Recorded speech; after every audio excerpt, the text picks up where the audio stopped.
you ready to permanently fuse leadership and philosophy? Then a word of caution.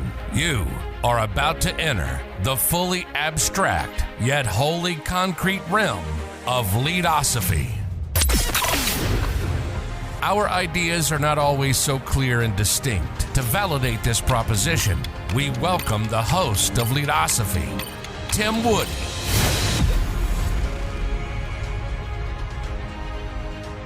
Welcome, friends, to Leadosophy. We are here today to discuss the world of assumptions, values, beliefs, principles, critical thinking. The goal today is to, you can see the screen I have up. The goal today is to examine the middle of this Venn diagram. And if you can't see the screen, if you're listening on podcast, I have a basic Venn diagram up on the screen. On one side is leadership, on the other side is philosophy. In the middle, I have a question mark. Where do leadership and philosophy merge together? Today is about an open mind because that is the rule and not the exception. All right. Questions for Leadosophy. We have questions for Leadosophy. I have questions for Leadosophy. Because remember, Leadosophy is a project. It's an idea. It's a framework that we're filling in as we go. A framework that I'm filling in as I go. It's something important to me, this idea of Leadosophy, and I hope maybe you'll find some need for it or be able to use it as your own framework for something else, whether that's developing a deeper understanding of leadership or using Leadosophy to explore the good life or human flourishing, as I like to discuss very often. So questions for Leadosophy here. And yes, I am turning Leadosophy in almost to a person. I am reifying Leadosophy. I'm making it a thing, something concrete almost. I don't know why I'm doing that. It's just slowly starting to happen. I almost talk about Leadosophy like Leadosophy is sitting next to me. I don't know if that's normal. Probably not normal. But anyways, questions for Leadosophy. When do leadership and philosophy merge? And what does that look like in practice? And that makes me think about the tools of philosophical thought, which I believe, it is my belief or my assumption, that the tools of philosophical thought can supplement the leader. It can supplement the follower. It can supplement you or I in the day-to-day navigation of our lives, in our community, at home, in the workplace. That is my assumption. The title of this little graphic I put together, Leadosophy, we are looking within and we are leading without. So looking within, introspection. For practical purposes and for matters of definitions, because I like definitions, I want to take you real quick to the University of Louisville's website and what they say about assumptions. They give kind of a brief definition and a couple sentences on it. Kind of gives us a starting point here to jump into this discussion about assumptions and analyzing our beliefs and our value system. From the William F. Ekstrom Library, they write, "An assumption is an unexamined belief. What we think without realizing we think it. Our inferences, also called our conclusions, are often based on assumptions that we haven't thought about critically. A critical thinker, however, is attentive to these assumptions because they are sometimes incorrect or misguided. Just because we assume something is true does not mean it is, does not make it so. If I woke up this morning and I looked at my phone and I checked my weather app, and it said it was raining outside, and I got dressed for the rain, and I got an umbrella, and I got my galoshes on, and I walked outside and it was sunny, not knowing that I didn't refresh my app. It was from yesterday. I began to make decisions in the morning and carried on with my morning based on a faulty assumption about the weather. So quick question for you. Have you made any faulty assumptions today? Any faulty assumptions that drove you to act a certain way or make a certain decision that, quite frankly, didn't work out very well? Happens all the time. I read a psychology article the other day. Though I call the data into question a little bit, it said something to the effect that we can make somewhere between 35,000 decisions a day. I don't know if that's true. I don't know if anyone's done any real analysis on that as of late. Maybe that was before social media. I have no idea. But if we're making 35,000, let's just say we're making 10,000 decisions a day. How many decisions do we make based on faulty data, based on faulty assumptions? Something to think about. So going back to Leadosophy graphic, I have these 4 little circles down here. And again, if you're not watching this, 4 circles. In the middle, I have arrows pointing to all circles going through all different directions. On one end, we have actions, our decisions. We have our conclusions that we make every day, that we take every day. Another bubble has our values, our principles, and I threw in there axioms. What is an axiom? Something that is self-evidently true. For example, something cannot be and both not be at the same time. A tree cannot be a piece of chewing gum. That is self-evidently true. Those are axioms. And then at another circle, I have beliefs and assumptions. Again, beliefs and assumptions driving some of our values, our principles that we hold so dear. And then in a 4th circle, I have scrutinize, critically examine. How do we scrutinize our actions and decisions? The beliefs that lie behind these action decisions. How do we scrutinize our principles, our values that we hold so dearly? After further scrutinization, after further introspection of some of our assumptions or our beliefs or our values, do we keep them? Do we revise them or do we discard them? I wrote some I wrote some things down for this episode because I wanted to kind of make my thoughts fairly explicit. I wanted to make sure I got everything down on paper that I wanted to talk about. So I'm gonna kind of read from a document that I was working on earlier, and we're gonna start simple with decisions and beliefs and assumptions. So let's talk about the decision to go to work every day. This is assuming this is a choice that you make deliberately. Today, for example, I chose to go to work because I have to make money. This is an assumption that I have. This assumption came from somewhere. So where did this assumption came from? Whether it came from macroeconomic textbooks, this came from life experience, or maybe this is an assumption that I have learned from my parents. It came from somewhere. It didn't come from nowhere. So how many assumptions do we make every day about others? Where did these assumptions come from? Are they accurate? Could I be wrong or could you be wrong? Am I taking something for granted that I should not be taking for granted? So back to this decision about going to work and the assumption that I have to make money. I also assume or believe that I must have a roof over my head and food in my belly, and these are things not achievable without money. Again, where I live, this is not a barter system of exchange or of goods and services. I need money to survive. I also assume or believe that I'll die without shelter and food and water, or I believe or assume at a minimum that I'll experience an extreme hardship without these items for a time being. Maybe it's an extended period of time or until I can satisfy those. Maybe by voluntary, maybe I go to a shelter or whatever. And further, I believe that if I do not die from a lack of food, water, or shelter, my extreme hardship will cause unimaginable suffering.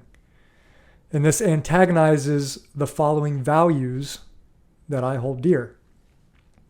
The value of my own happiness and my desire to pursue human flourishing.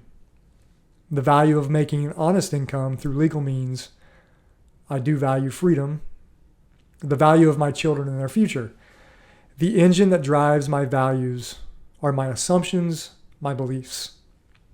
So we can repeat this for why did you decide to eat a healthy breakfast this morning? Maybe my oldest son, why did he decide to skip a college class? I know he didn't because I talked to him today. But say he did skip a college class. Why did he do that?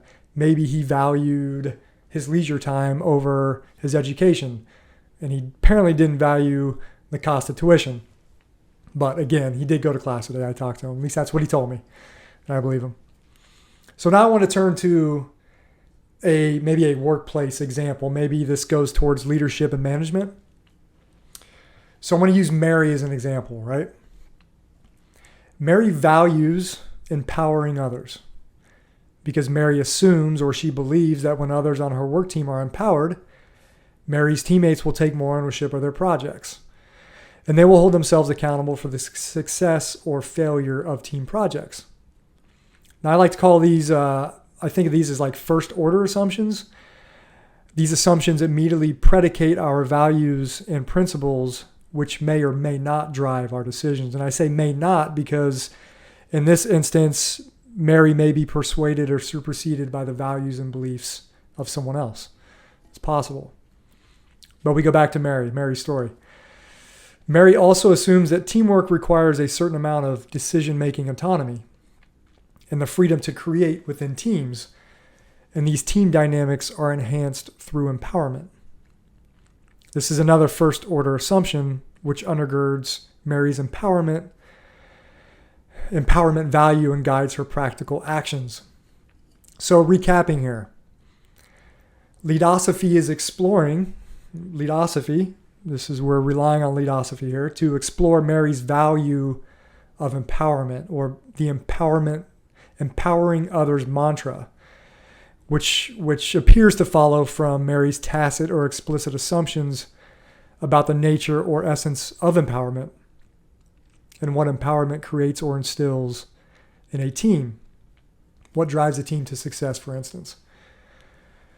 So questions for us to ponder as we explore this meaning of assumptions and their import to values and beliefs, or values essentially, values and principles. What drives those values? Where did Mary's assumptions about empowerment emerge from? What led Mary to assume X or Y about empowerment, empowering others? Could Mary's first order assumptions have been acquired in error? Could these first order assumptions hold across all scenarios for individuals when they organize in teams? And I think of a kickball analogy here. If I am organizing a group of 10 children to play a game of kickball and they've never even heard of the game of kickball, and I am very well versed in the game of kickball, do I empower the 10 children to self-organize? Do I give them the freedom and the autonomy to create their own rules? Do I empower them to explore the rules of the game on their own when they've never even seen the game of kickball before? Here, my empowerment value in this kickball scenario may need overridden in favor of the values of order and fairness and the value of my own sanity. Back to Mary's value of empowerment. Are empowerment theories sound? Have they been tested? What does the research, what does the scholarship say about empowerment? What studies are out there? What qualitative studies are out there about empowerment in the workplace? Maybe there's a survey out there of 5,000 employees, and there's various questions about empowerment and leadership and what employees are looking in a leader as far as empowerment is concerned. And more from a heuristic standpoint or hands-on approach for Mary, does she have examples of empowerment successes in the workplace? Has this worked for Mary in the past? Has she had team successes where they've succeeded with a project and Mary attributes that success to empowerment? That bolsters her assumptions about empowerment. So I'm going to slowly close out this rather quick discussion on values and beliefs and this critical examination of our belief systems and assumptions, kind of with a conversation challenge. So here's my challenge for any of you out there, whether you're in a classroom or in the workplace setting, or even in your coffee shop. The next time you're in one of these scenarios, conversation piece scenarios, see if you can unearth some of the assumptions that lie behind someone else's conclusive statements or propositions, or the actions they say they have taken or are taking, or the decisions they are making or they have made. So when they're talking about things like this in a conversation, see if you can maybe post conversation analysis, maybe see if you can think about or theorize about some of the assumptions that underlie or underlied what they were talking about. And honestly, if you want a soft target, go to social media, go to your Facebook page, go to Twitter, anywhere, Parler, whatever it is, go to any of your social media outlets and try to see if you can unearth, and I would say you'll be able to do this fairly easily, unearth some of the assumptions that are underlying what people are saying to be or claiming to be even self-evidently true on Facebook or Twitter or whatever. Real soft target, I promise. So we're going to close this out. I want to conclude with this. Decisions are made every day in the workplace or at home or within a community without anyone understanding the assumptions driving the decisions. Assumptions that may well be faulty, or they may be accurate but not shared. They may be shared but not understood why they are shared. So that's how I'm going to kind of wrap this one up. Critical examination. I got up on the graphic on the screen. This is a mining operation. This is a mining operation for us to go within our own belief systems, some that we think are so true that they can't be wrong. Maybe we are wrong. Maybe they are faulty. Where did we acquire these beliefs? Is it from childhood? Is it from television? Is it from celebrities? Is it from political figures? How do we know they're right or their belief systems are not faulty? Something to think about. I hope you enjoyed today's episode of Leadosophy. Remember, we're using philosophical tools, critical examination, introspection, dialogue, asking a lot of really deep questions to further and deepen our understanding, not only of leadership, I will say also of the conduct that guides our life every day. So I hope you enjoyed this episode. I'll catch you next time. Thanks for watching. Thanks for watching and listening to another episode of Leadosophy. If you liked what you heard today, hit that subscribe button and check out Leadosophy.com and learn more about Tim's ideas on philosophy and leadership. We'll see you next time.